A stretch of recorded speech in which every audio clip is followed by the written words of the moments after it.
couple of college kids stumbled in, trying to hide the fact they were obviously stoned or out of their minds, and retrieved a pickup order. I watched as they clumsily staggered out of the door. One of them held it politely for a small old lady, an old lady wearing a shawl. She didn't utter so much as a thank you, beelining up to the register with purpose. I was exhausted, up well past my normal operating hours, so I had completely forgotten about the rules. Big mistake. The woman glowered up at me, face obscured from view. Her head covering was black, as well as the rest of her outfit, not unlike a ninja you'd seen in a movie. The aura she radiated frightened me, but not enough to release me from my sleepy haze. "Hello, how can I help you?" I yawned, lazily covering my mouth. The woman didn't move a muscle. She scowled at me, yellow reptilian eyes piercing my psyche and sending my heart into overdrive. "Ma'am, would you like to order something?" Nothing. The longer we continued our staring march, the more sedated I felt, and not just due to the lack of sleep. She had some sort of strange pull over me. I nearly nodded off, my mind wandering back to the instructions. Before I passed out, I murmured, "Where's Tony?" Suddenly, I was released from my trance, and the woman was nowhere to be found, like she had simply vanished into thin air. My eyes widened. That was close. Too close. I trudged to the sink and splashed some cool water on my face, then poured myself a large cup of coffee. I knew it would probably keep me up well past closing, but hey, if it helped me avoid another incident like that, I was all for it. I had just finished dumping the dustpan into the trash, and I felt it. A peculiar sensation crept over me, like bugs crawling on the back of my neck. I was being watched. But from where? I sensed it coming from the drive-thru. I whipped my head in its direction. Empty. I shifted to the dining area. No one was there. I grew lightheaded and panic began to surge through my system. A breeze swept past my ear, and I could swear I could hear a soft, almost imperceptible voice whisper, "Blair." I bolted to the office, slamming the door shut as quickly as I could. What was that? I paced around the office like a caged animal, anxiously waiting for something, anything, to happen.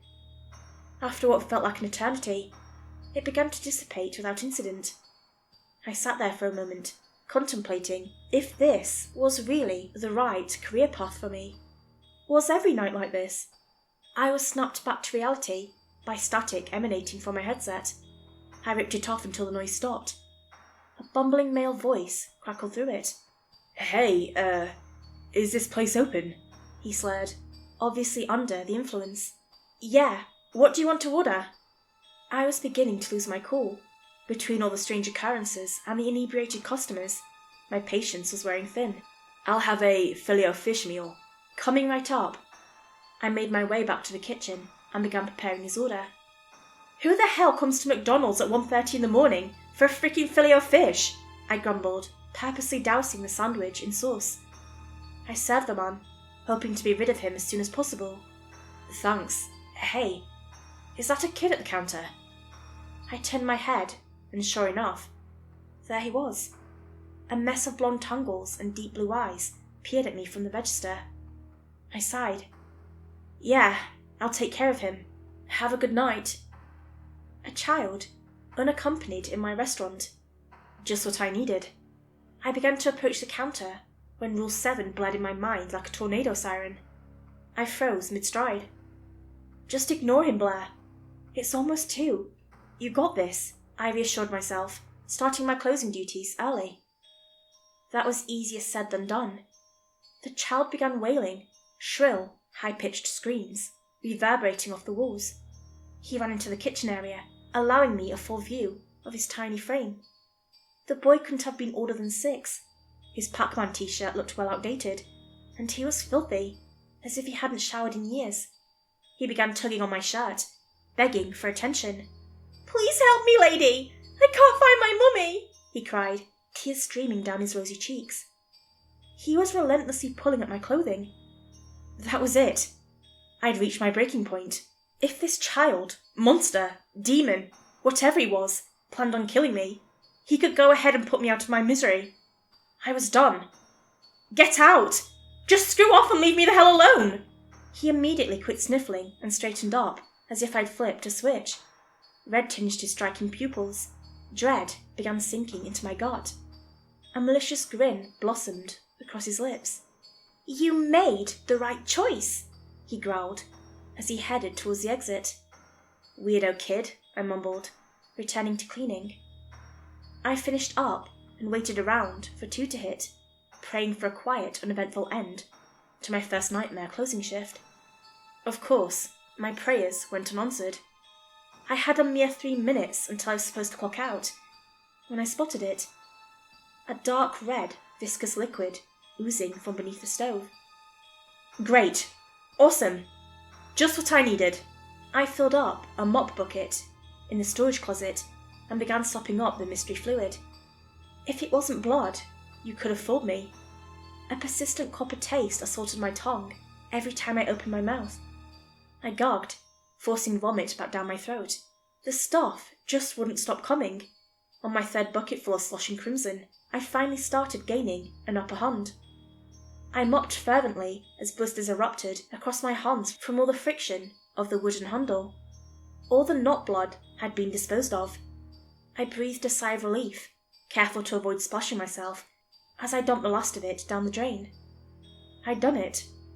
Take that, bitches! I win! I cheered, as if I'd just claimed first prize at the Indy 500. My celebration was short-lived once I glanced down at my phone. 2:35 a.m. I bolted to the freezer, scooping up a couple bags of frozen potties. I slashed them open as quickly as I could, hoping in vain that I'd be able to make it out in time.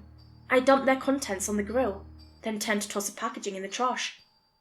My heart plummeted into my gut.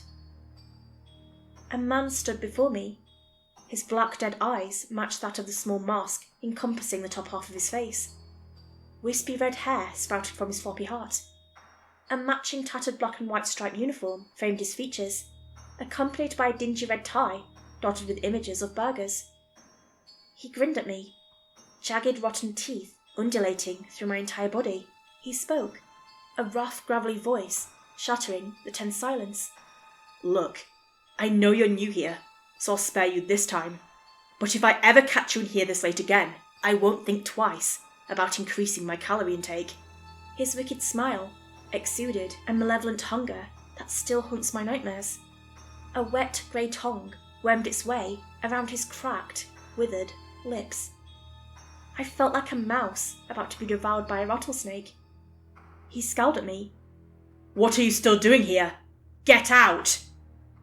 I suddenly regained my mobility. I tore through the dining area and burst into the cool night air. The Hamburglar's soulless stare followed me into the vacant parking lot. I hurriedly locked him inside and raced to my car as a torrent of emotions flooded through me at once. Fear, anger, and confusion were all prominent on my desolate drive home. In the end, rage won out. I wasn't scheduled the next day, but I was determined to make that smug prick in charge at least give me some sort of explanation. I returned to the Golden Arches around 4 hours later, running on 0 sleep and a whole pot of Maxwell House. With fire in my eyes, I flung the door open and marched straight to Dave's office. Oh yeah, it was great. Had his car repossessed and everything. Oh hey Blitz. Yep, For the last freaking time, it's Blair. B-L-A-I-R. Not Blitzen, not Blaziken, not Blakely. Blair. Dave furrowed his brow, mouth slightly agape.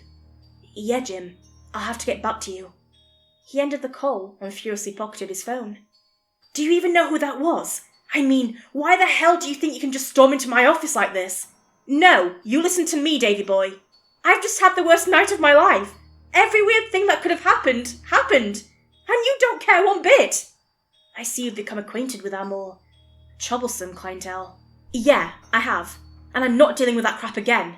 I quit, I hissed, dramatically slapping my hat onto his polished cedarwood desk before turning to walk out of the door. Wait, 25 an hour. I stopped dead in my tracks. I reluctantly faced him. A sly, toothy grin was stamped on his greasy face. I mulled it over. That was almost double what I was currently making. I could have my college paid for in no time. 27 Then we've got a deal." "You drive a hard bargain, Mrs. Blair." "I accept," he said, extending his hand. I begrudgingly took it, cringing as his sweaty palm gripped mine. "I'm glad you were able to see reason. Welcome to the night crew."